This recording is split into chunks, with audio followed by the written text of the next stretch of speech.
So what is a string? A string is a group of characters or collection of characters. If you have more than one character, that will be treated as a string. A string is enclosed in double quotes. The string representation is you have to enclose in double quotation. And string is a built-in class in Java. It's available in java.lang package. So the string class is created under java.lang package. And yesterday also I mentioned one more, another built-in class in the java.lang. What is the other class? We have used already that other class, java.lang package. One more class we discussed in previous class. What is that? String is one of the class in the java.lang. System class. Super. System class is the another one also under java.lang package that we discussed already. And a string class is an immutable class. Immutable class means we cannot modify the value. If you modify, you will get another memory will occupy. So another memory will occupy. So the strings will store in the heap memory area. So did you remember JVM memories we discussed? Class area, heap, stack, PC register, native method stack. These are the memory areas inside the JVM. And these memory areas, so the heap area inside, there is a special memory will be allocated for the strings. That is called string constant pool. The string constant pool inside the string values will go and store. So you can create a strings using string literal and using new keyword. You can create a string object by two ways. One is using string literal and another one is using new keyword. But string literal means just enclosing the value of string in double quotations. Whatever is there in the double quotation marks, and that is called string representation. It is a string literal. So, and string literals you will define like this. These are all string literals. String data type, the variable name equal to the value in double quotation marks. So now S contains amigo. So this amigo will go and store in the heap memory inside. A special memory will be there. That special memory, that is called heap. Inside you have one more memory. So let me show you this. Heap memory inside you have a special memory, string constant pool. Okay, so this is the heap memory. The heap memory inside one portion, one side you have a string constant pool. This is the string constant pool. All the string values will come and store here. Special memory, what do you call this? String constant pool. So here all the string literals will come and store here. So this is the heap memory. So what is this? This is the heap memory. Heap memory, and this is the string constant pool. Inside the heap, you have a string constant pool, another special memory for strings. So especially string literals will come and store in this special memory in the constant pool. So what is string literal? The string literal is if you enclose the value in double quotes, this part is called string literal. The string literal you are storing in some variable. This is how you will, string literals are specified. Data type of the, so this is a non-primitive data type, right? String is a non-primitive data type, and S equal to, and double quotes amigo. So string S equal to 123. 123 is not a number here. It is a string. Why it is a string? You enclosed in double quotes and the data type you specified is a string. If you enclose the value in double quotes, that is a string representation. And then string S equal to 123 plus 456. So this is not going to add here. Why? This all string. This from here to here, this entire thing is a string. It's not going to add. Addition is not going to happen here. Why? because this is the one string. See, double quotes started and ends. That entire thing is called a string. That's how you can store string literals in the string constant form. So this is the string s equal to Selenium, string s1 equal to WebDriver. Then I want to join these two strings. How can you join? So to join the string or one more with another string, use plus operator. A plus sign we need to use. A plus operator will act as a addition operator between numbers. And second task for the plus operator is the plus operator will act as a joining operator between the strings. So when you join strings and numbers, the result always you're going to get a string only.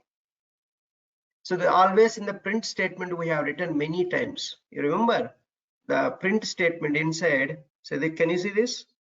This all string plus any kind of variable. It doesn't matter what type of variable is that.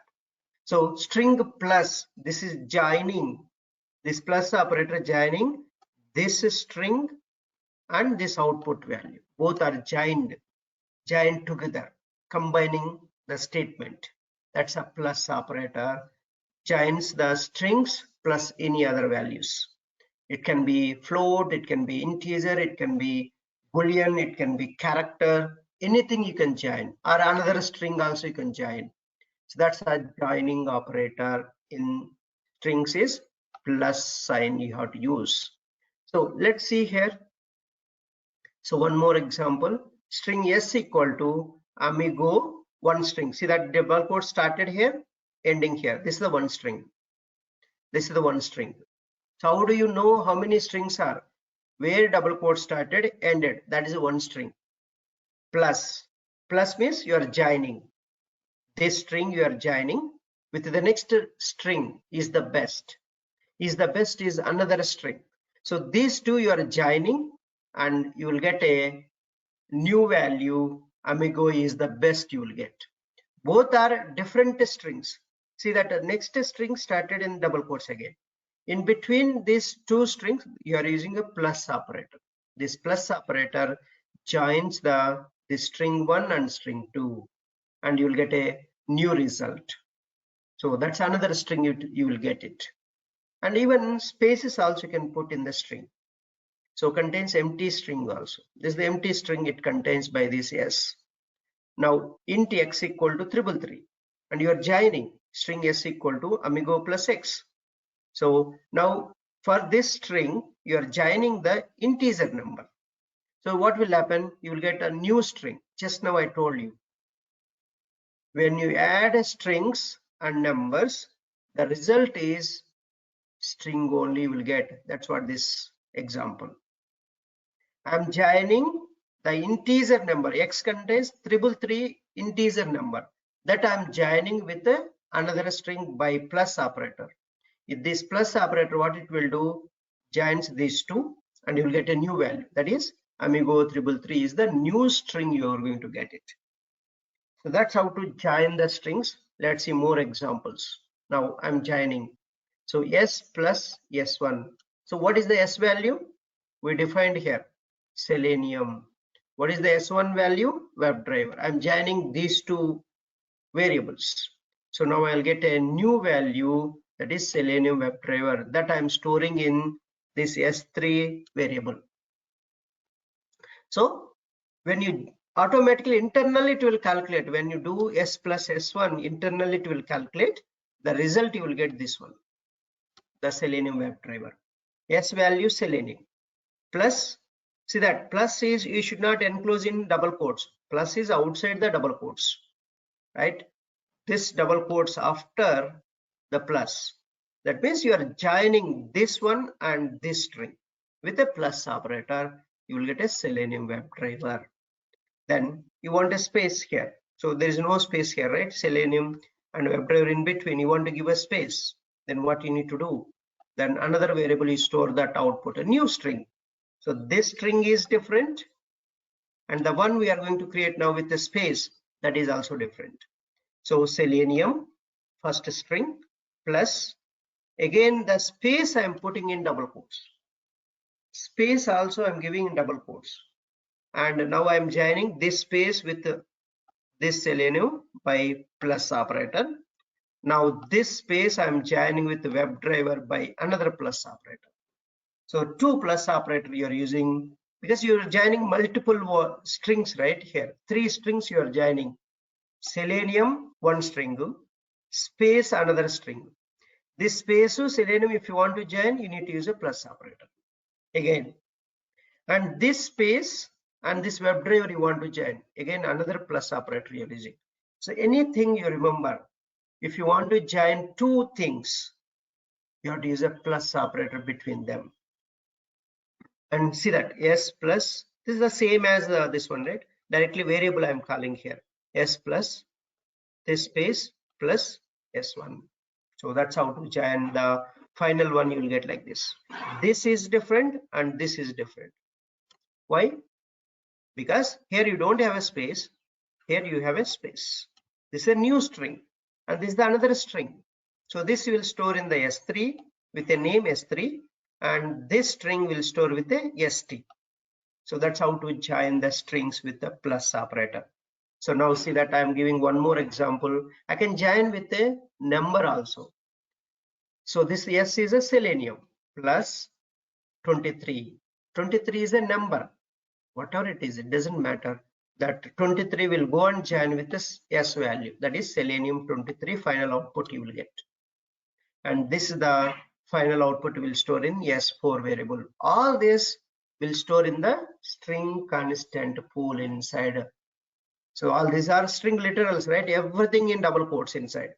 Whatever is there in the double quotes, that is called string literal. So that value will go and store in the string constant pool special memory. Now see the next scenario. String s5 equal to s plus 2 plus 3. Always remember the calculation will happen from right side, left to right. Left to right, the calculation will happen. First 2 will participate in the calculation. S plus 2 will participate. So S plus 2 means S value is a selenium plus 2. 2 will go and join with the selenium. So you will get a selenium 2 first. The next iteration, this 3 will join with this string. Now selenium 2 is a string now. String plus 3 is a number.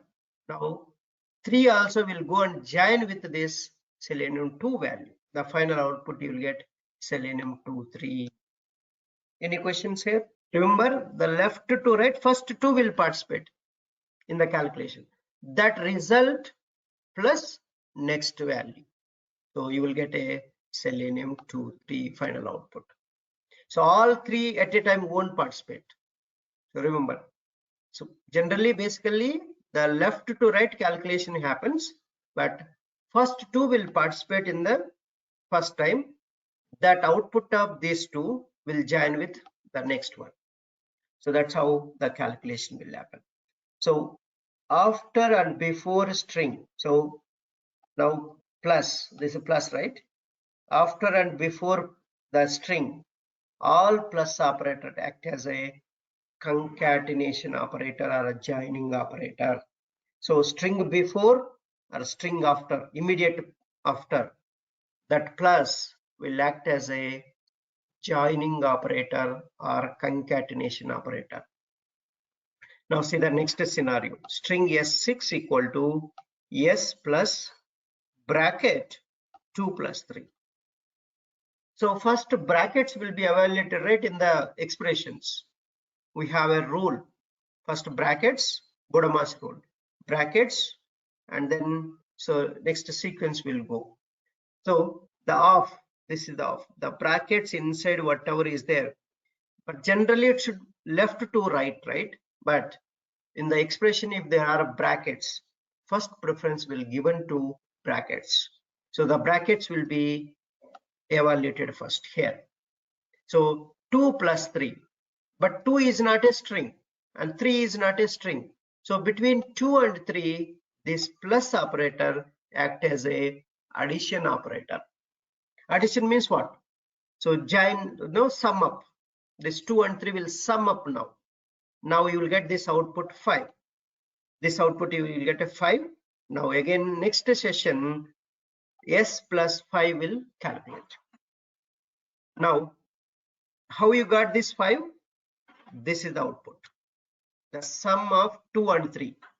The plus here act as between 2 and 3 sum operator, addition operator. Then you will get a 5. Now next iteration s plus 5. S is a string. String plus I told you joining operator. This plus will act as now joining operator. So this 5 will go and join with s value, that is selenium 5 you will get. And this is the another tricky question here, right? So why this is not summing up? Why this is summing up? Because first these two will participate in the calculation, and this is a string. String plus 2 means this plus act as a joining operator. Directly first these two won't join, these two won't calculate. So first these two will participate. This output will join with the next value. But here if you put in the brackets, brackets will evaluate first. If there are no brackets, left to right. If there are brackets, first brackets, then again rule applies, left to right. So that's how we need to participate in the calculation, how we can do.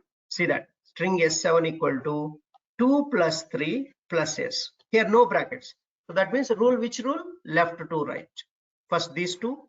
So 2 and 3 are the numbers. Numbers in between I told you plus will act as a addition operator. So 2 and 3 sum is 5. 5 plus s.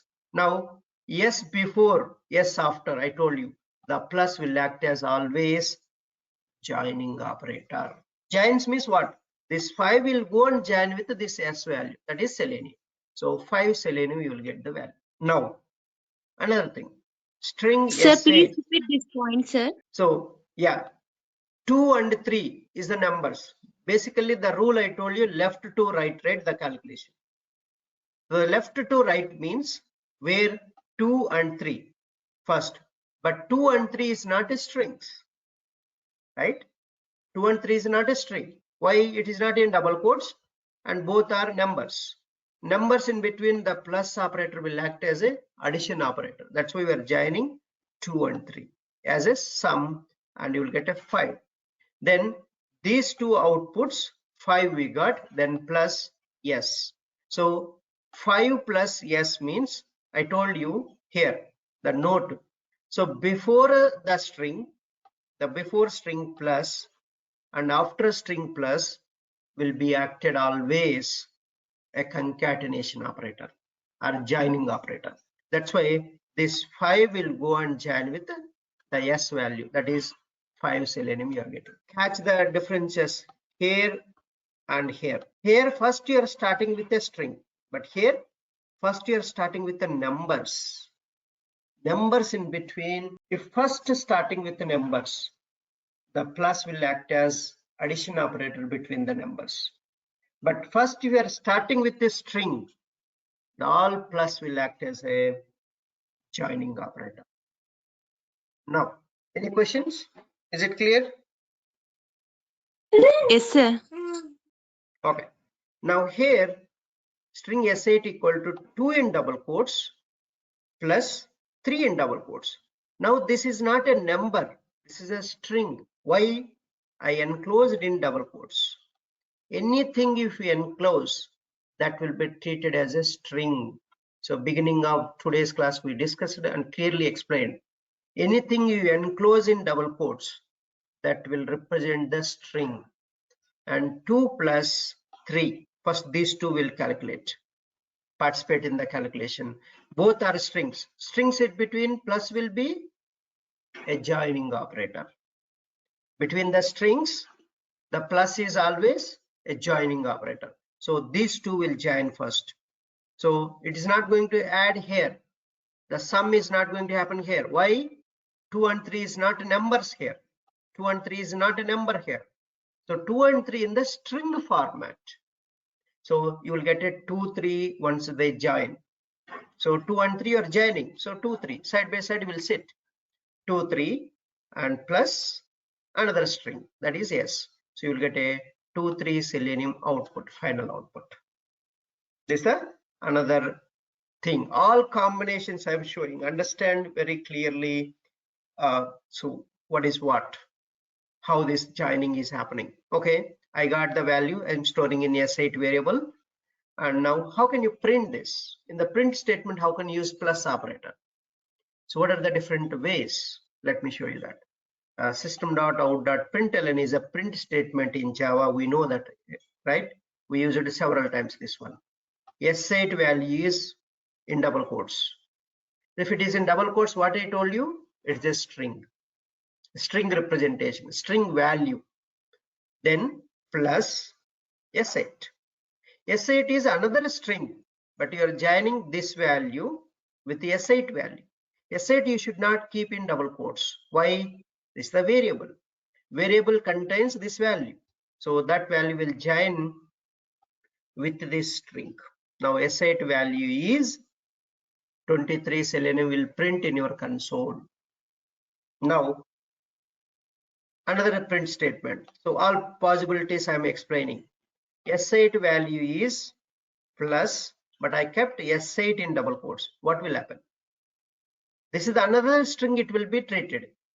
So now S8 variable value is not going to come. So this S8 will join with this string. So the output you will get S8 value is S8 you will get. That's wrong, right? That's why variable name you should not enclose in double quotes. This is a variable name. This is a string object. String variable name you should not enclose in double quotes. If you enclose, that also treated as another string. S8 is treated as another string. So that's why that S8 string is joining with this readable statement. Okay, another thing. System.out.println. S8 I enclosed in double quotes. You will get output only S8 because that is a string. But if I don't enclose in double quotes, directly S8 variable name I have given, then you will get S8 variable value, that is 23 Selenium. So you are getting to get like this. Then any doubts here? The print statement, how to call plus operator? So variable, if you want to call in the print statement, directly you give. Or with a readable statement means this is the procedure. You put in the readable statement in double quotes, then use a plus operator to call these variables. Plus after give the variable name. So that variable value, whatever the value is there, that value will print in the console to you. The last one.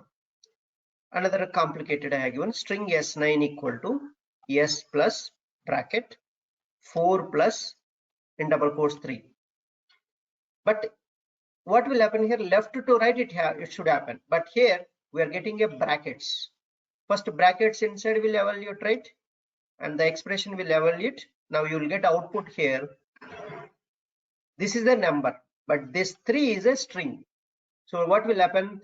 String before plus, string after plus, always we're going to act as a concatenation operator or joining operator, right? That's what I told you. So now here 4 and 3 will join. Now you'll get a 4, 3. The string you will get, a new string you will get. And I'm joining S plus 4, 3. Now you'll get a finally Selenium 4, 3 output. Then string S10 equal to S plus bracket 2 plus again bracket 5 plus 4. Most inner bracket will calculate now here. Most inner bracket. So inner bracket is this one. 5 and 4. Here 5 and 4 between plus operator act as an addition operator. Because both are numbers only here. That's why you will get here 9 output. So this bracket will be removed after calculation, first calculation. So now you'll get again second expression S plus bracket 2 in double quotes plus the result of these two, that is 9. 5 plus 4, 9. 9 you will get. And next iteration, second iteration, these two will calculate. So 2 is a string, String after plus will act as a joining operator, so that 9 will go and join with the 2. So you will get a 2 9 in another new string you will get. So string you will get. String means always you need to enclose in double quotes. That's a S plus 2 9. The final output you will get from again left to right. So selenium 2 9, a new string you will get. This all joins the strings, how to join.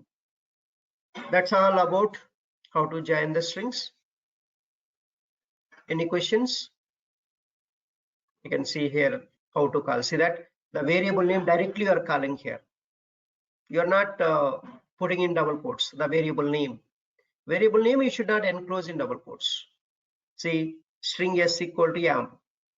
So you can join here s plus izo, amigo you are going to get. So am is the s value, am plus ego. So amigo you will get. So that's a lot of ways I have given how to join. So practice here, and the blog is very clearly given, and also examples you can practice all these things. Anyway, I'll explain in the coding session, but you also practice. Any questions before going to the variable types? So that's all about the data types. If you have any problems, let me know. So variable types we are going to discuss. So yesterday we just seen what is a variable and variable naming conventions, and then we jumped into data types. Now today I'll explain variable types. So I told you there are 3 types of variables are there: local variables, instance or non-static variables, static variables. We have 3 types of variables in Java. And what is a local variable? So local variable where you can declare, and local variables, if you declare any variable inside the method body or block body, then those variables are called local variables. Read the statement properly. Where is the placement for this local variables? I am giving in the definition. Where you can create your local variables, where you can declare your local variables. So this is the sentence is giving a lot of meaning for this sentence. So clearly telling where you can create your local variables. So read step word by word. If you declare any variable inside the method body or block body, then those variables are called local variables. That's the local variable definition, and where you need to create, where you need to declare local variables. Okay, you declared in the method body or block body. Where you can access them, where you can call them, where you can use them. Local variables are accessible within that method body only, not outside the method. You are not allowed to use in another method of same file also. Forget about another class. Same file also, another method you cannot access one method local variable in another method. So local to that method only. So very simple, local to that area only, that region only. That's a local variables. You can remember like that, local, right? And the permission for this local variables is within that method only. You can use n number of times. You declare once, same variable name you can use multiple times in the same method body, not in another method, right? Venkat, yesterday you did, right? That you're trying to call k. So local variables are not accessible outside the same method only you can use. If you want to access the same variable in multiple methods, don't use local variable concept. You go for other variables. Globally you declare global variables we have, and you can use that global variables. And all this concept we are going to use in the web driver. That's why I'm telling you very, very clearly here. Every concept you are going to use in the web driver, the variable types. If you understand this properly, and you won't make mistakes there. Okay, I have given 2 points. One is where you can create a local variables, the place, and second one where you can access, second point. Third point, where these local variables will store, which memory they will store. Local variables are allocated memory in stack memory. So let me go and see the memory areas. Now I told you, on that day I told you clearly. So we are going to come back to the again the Jvm memory areas. Now I'll show you the memory areas. See that this is the Jvm architecture. So the memory areas: class area, heap, stack, PC register, native method stack. So in this stack, all local variables will be stored here. Where the local variables will store?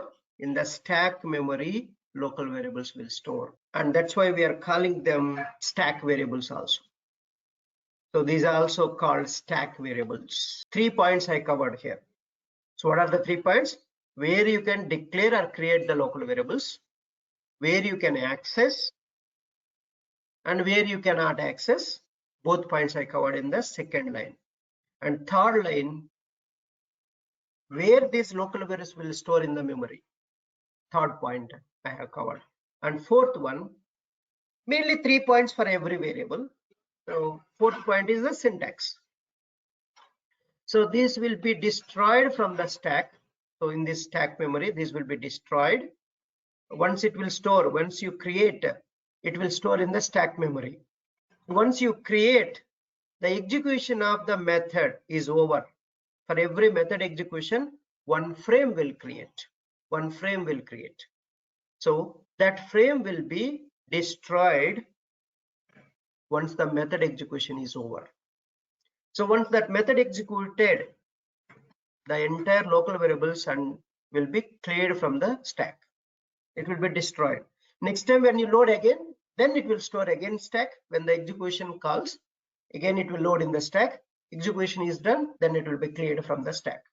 So this is the local variable structure, how they will be declared and where they will be accessible, where they will store, in the which memory they will store, and what will happen after stack execution over. Then what is the local variable syntax? Local variable syntax is data type. So variable name equal to value semicolon. So this is the formula you need to follow for your local variables. See, local variables, I am not using any access modifier and static keyword. You should not use for the local variables. Local variables, you are not allowed to use any access modifier, static keyword. You should not use. Okay. And you can only apply one modifier keyword, that is final keyword, on the local variables. So this is the question: which modifier keyword can be used on local variables? A final keyword. So what is a final? A final is a non-access modifier keyword like a static. And final keyword can be applied on the variables, on the method, on the class. These 3 places you can use final. Where static keyword can be used? Where we can use static keyword? So static way on the variables, on the methods, variables and blocks. Blocks. Static block you can create, right? And that's the for a static keyword. And what about final keyword? A final is a non-access modifier keyword. It will be applied on the class, method, variable. These 3 places you can use final keyword. That means you can create a final class, you can create a final variable, you can create a final method. These 3 places you can use final keyword. If you use final keyword, the variable value cannot be modified. Normal variable value you can modify, but final variable value cannot be modified. You cannot change that value. Once you assign the value, you cannot change it.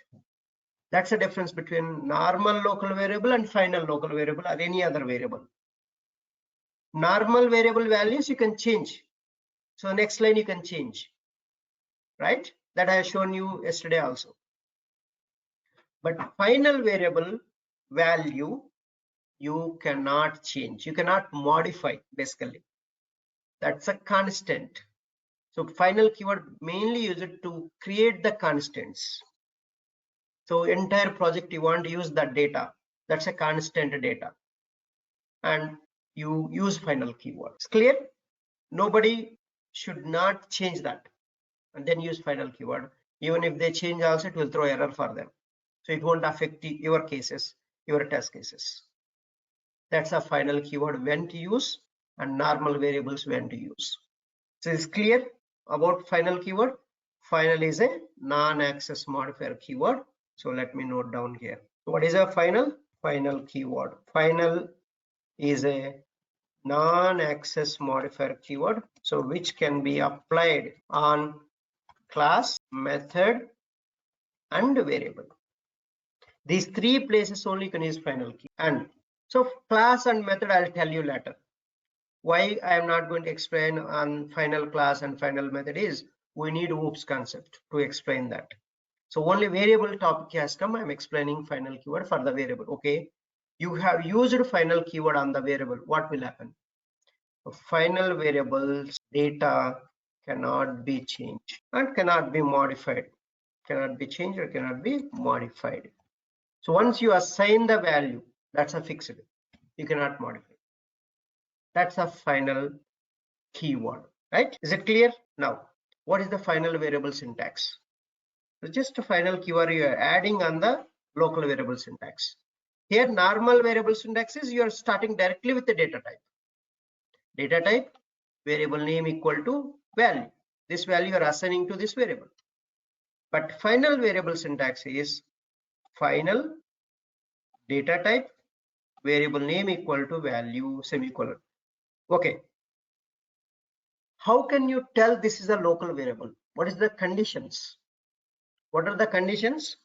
If you want to say one variable local variable, how can you tell this is a local variable? What are the preconditions? On what basis you can tell? You can declare variables even above the methods and below the methods also. You can declare anywhere. You can declare variables. But how can you recognize these local variables? Final you are giving there. Final. I can create without final also, madam. My local variables. Variables created within the method. It is inside method. That's the point. Super Venkat. Make sure you are telling where that variable is declared, where that variable is created. It must be inside the method body. Then only you can say it is a local variable. And even outside, if it is there, don't call it is a local variable. So local variable syntax always make sure variable name before must be a data type. There must be a data type. All your local variables start with the data type. But first condition is it should be inside the method body. First check that, where that is. You know method body syntax I have given already, right? Method structure I have given. Clearly formulas I have given. If you're not remembering that, I cannot help you. And from the beginning, I'm writing every program I'm writing method structure. I think I have written only 10 times till now. 10 or more than 10 times, right? So many programs we have written. And that structure, if you remember, and you can easily catch this, what type of variable is. That's a one crucial point you need to remember, that is, it should be inside the method. First, this condition satisfied, then only you decide this is a local variable or other type of variable. First condition is it should be inside the method body or block body. Okay, that's satisfied. Then immediately you can decide, okay, this is the local variable. And the variable is must be preceded by data type. No other modifier keywords except final. Don't use static keyword. Don't use private, public, default, protected keywords for the local variables. Those keywords are not applicable for the local variable. Private, public, protected, default. Default means it is anyhow blank, leave it. Static keywords are not applicable for the local variable. You should not use those keywords for the local variables. That's why syntax I'm giving directly data types. Data type, variable name equal to value. Any questions here? What is the final local variable syntax? Final data type, variable name equal to value. So this is the normal local variable, final local variable syntaxes. Now here is the example. See that public class local variable demo and public static void m1. I created a m1 method and curly braces start. See that data type variable name equal to value semicolon boolean char you missed, then non-primitive data types you didn't explain. Okay, again I'm telling you data types are two types: primitive data type, non-primitive data type. Now, primitive data types are 8 types: boolean, char, byte, short, int, long, float, double. These 8 are called primitive data types. And non-primitive data types is string, array, enum, interface, class. These are the non-primitive data types. Data type can be anything, primitive or non-primitive. Don't think data types means only integer, float to, double loop, byte to, short to, char to, boolean. No, there are classes also. Your class also one data type. Whatever the class you are creating, class also one type. This is the one type data type, right? So why I'm telling this point, you please understand next session that is going to come. So here I created a data type integer. The variable is x equal to 10. Now x is the local variable. Why? Inside the method body. That's why it is x is a local variable. And following this syntax. That's why x is a local variable. And x I can use in this method only. Up to this only the scope. The scope of this x is up to here only. This end curly braces. Up to here only the x scope. X cannot be used in another method. Next one. Long L equal to 20. L is a local variable. Why? Inside the method body first point. Check that first checkpoint where it is. Okay, this is the method structure. So it is inside the method body. So and following the data type variable name equal to value. So once inside the method body means you can use non-static variables and static variables also, but it should follow the data type. So once you declare, then you can call x directly. See, I'm using x directly here. I declared here first, then I'm calling x L here. So now see here, based on these two variables, I'm creating one more local variable here, L greater than x. The conditional operators I'm using greater than, less than, I explained yesterday. So L greater than x.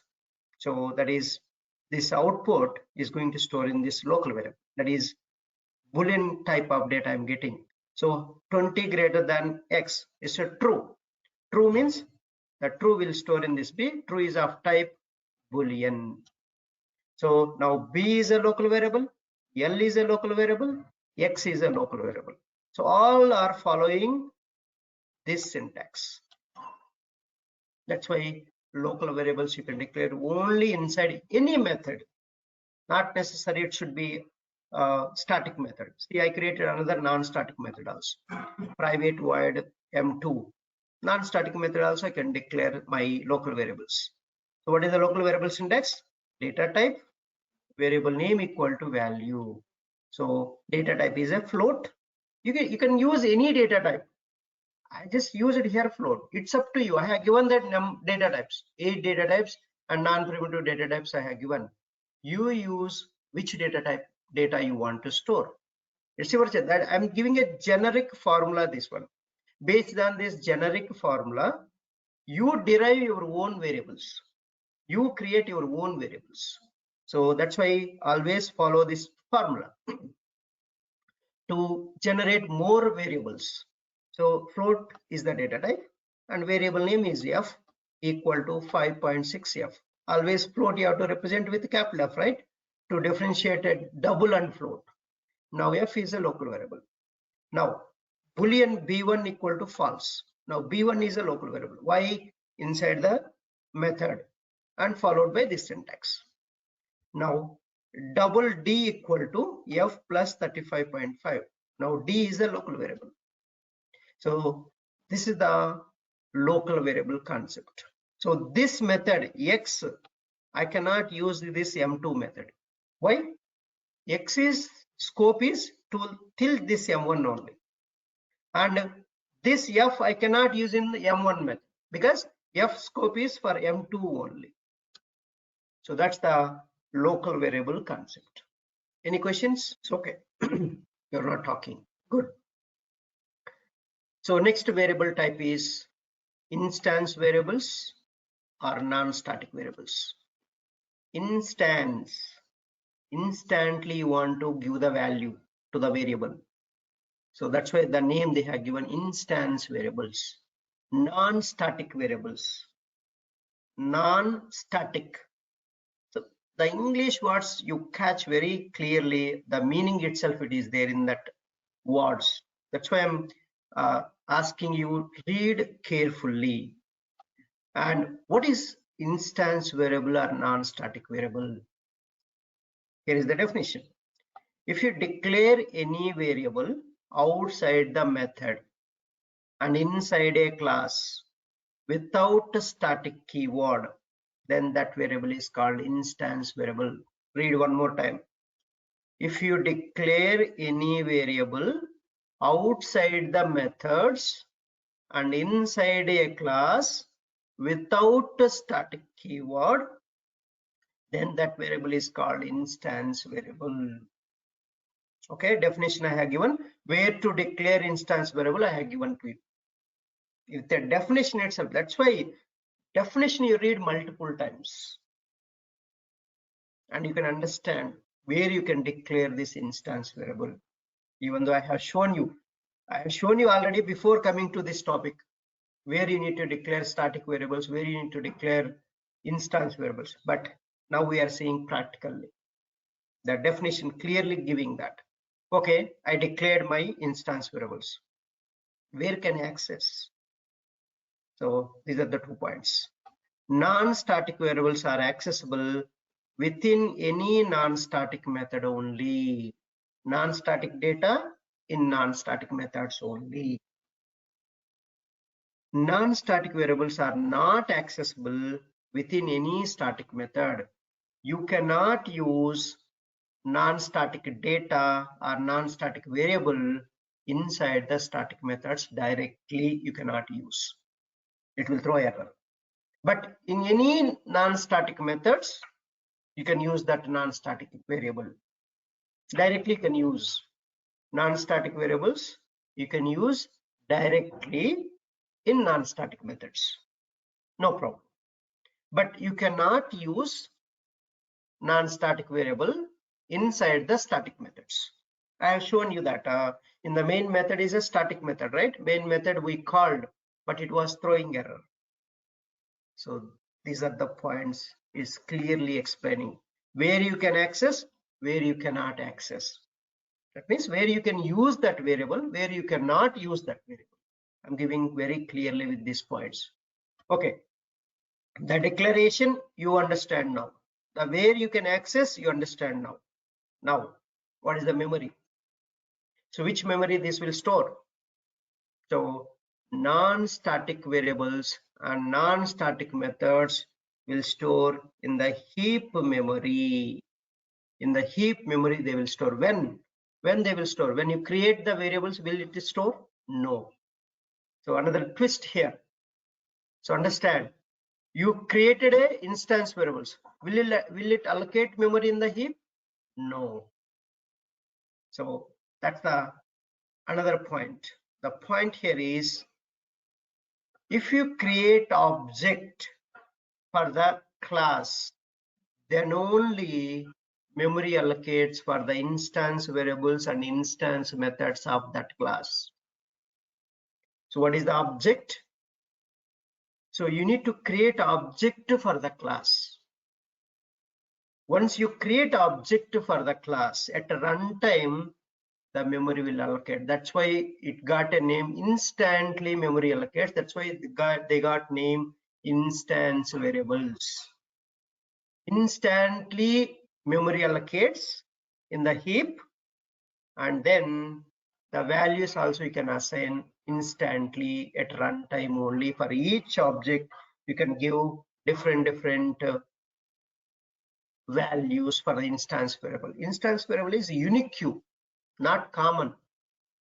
So that's the instance variable. And instance variables, you don't need to assign a value. You don't need to assign while declaring. You just declare it, leave it. Later you can assign a value at runtime. For each object, you can pass different values for your variables. That's the instance variables means. So if you don't assign a value, that's what it is clearly saying. For instance variables, it is not required to perform initialization explicitly. Initialization means assigning a value to that variable. You don't need to assign a value to that variable. So if you don't assign, what values will be there in that variables? So in the case of primitive data types, the default value is 0. If it is integers, 0. If it is a float, 0.0 default values. It will be there in those variables. Jvm will allocate those default values for those variables. If it is a character, I told you, Unicode. If it is a Boolean, false. If it is a string or object, the default value is a null. Null is the default value for object. Null is the default value for string. So this is the default values will allocate by Jvm for those instance variables. Okay, instance variables are allocated memory on heap. So since the instance variables are allocated memory in the heap, for every object, a separate copy of instance variables will be created in the memory. Okay, you can create n number of objects for one class. Like simple, you just assume laptop. Laptop is just a template, like it is a class. Based on that, how many laptops are there? So that physical entity you are seeing, right? The physical entity is called object. The template is called class. You have a template, so how laptops should look like, and what is the behavior, what is the state, you will define in the class. Based on that, they will create objects.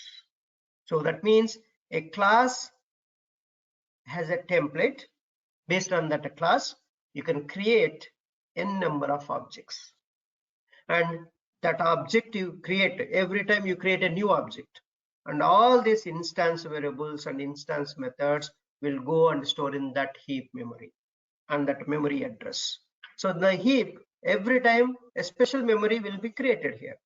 One more memory will create in the heap. For example, for home class, I created object, one memory will create. And the same home class, I created one more object, another memory will create here. For every object, one memory will create in the heap.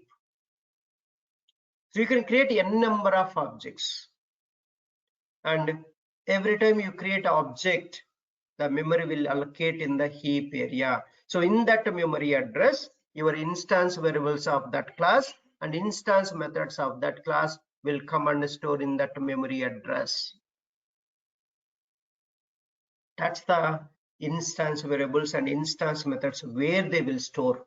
In the heap memory they will store, and you can create n number of objects. Every time you are creating a new object, same variables and methods will go and store in that memory address. So every time you create a new object, so the same instance variables, same instance methods of that class will go and store in that memory address. So instance variables are allocated memory at the time of creating the objects only. At runtime only objects will be created. That's why these variables are also called runtime objects or object level variables. Okay, so that's our memory areas I have given. How the memory allocates for them I have shown you. Now, what is the non-static variable syntax or instance variable syntax? Access modifier, data type, variable name equal to value. This syntax I have given already. So then final keyword, I can apply final keyword for the non-static variable also. What is the final keyword syntax on the non-static variable? The access modifier, final, data type, variable name equal to value. So in this line, every keyword I explained. What is access modifier? What are the access modifier I have given? Then what are the data types I have given? So variable name, how to write, I have given. And value, it's up to you which value you want to give. So every part I explained in this variable syntax. And here, final keyword we just discussed now. So normal variable value you can change, but final variable value you cannot change. So this is the example, protected final string S4 equal to Java. This value S4 always contains Java only. I cannot change S4 value to some other value. That's the non-static variables and their syntaxes. So here it is. So public class instance variable demo. So instance variable syntax is access modifier, data type, variable name equal to value. Now first access modifier used public. So int a equal to 20, comma b equal to 30. Now a and b are the instance variables. Next, float x equal to 4.5, string str equal to Java. So now I want to ask a question here. So x is of type what type of variable? X is a what type of variable? Static. X and str what type of variable? At least he has given wrong answer. You can try other types of variables, right? Only 3 types of variables we have. He told local variable, that is wrong. Global variable? What type of global variable? Float? Global variables are 2 types, madam. Static or non-static. Yeah. Now here, what type of global variable is this? Non-static. Non-static variable. Because Yeah. why non-static is below the class, outside the methods. And here access modifier I use a default here. Yes. Access modifier I use a default here. And so I told you, if you want to say local variable, I told you very, very clearly, the condition is not met here, right? And is it meeting is it inside the method body? But it is inside the class only. What is the instance variable syntax I told you? The instance variable must be inside the class, outside the methods. So it is outside the methods. But access modifier is a default. No static, somebody trying to tell static also. If you want to say static, what I told you, you must have a static keyword, right? Why that point is coming to you in your mind again? So you have to eliminate all the options. There is no static, so static variable is not the option. Eliminate that. And second point, how can you check? Okay, this is not inside the method body, so that is not a local variable also. Eliminate second point also, second type of variable also. 2 variables we eliminated. What is the next one? Instance variable. And not static is there, and also inside the class, above the methods it is there. That's why it is a instance variable. This is the instance variable. This is also instance variable. Both are instance variable. Then I am starting my methods here. And now I can use all this data in my methods. Where I can access my this non-static data?